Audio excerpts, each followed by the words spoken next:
பேசும்.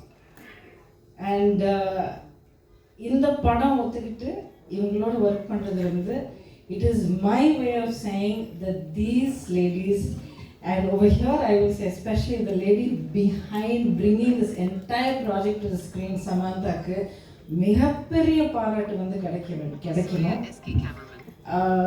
இன்னொரு விஷயம் நான் சொல்லிட்டு மைக் கொடுத்துட்றேன். அதாவது உமன் பவர் அப்படிங்கிறது நிறைய பேர் சொல்லுவாங்க, பாராட்டுவாங்க, ஒரு பெரிய ஆர்ப்பாட்டம் பண்ணுவாங்க. உண்மை சொன்ன இந்த படத்தில் உமன் பவர் கிடையாது, இட்ஸ் ஜஸ்ட் பவர். இதில் ஜெண்டர் அப்படிங்கிறது எந்த இதுலேயும் உங்களுக்கு தெரியாது. It's a really solid producer, it's a great story, அருமையான டைரக்டர், சூப்பரான பர்ஃபார்மன்ஸஸ், பாட்டு, மியூசிக் எல்லாம் நீங்களே கேட்டிருக்கீங்க. ஸோ ஒவ்வொரு விஷயமும் அந்த துறைக்கான ஒரு திறமை இருக்கிறதுனால போற்றப்படும்.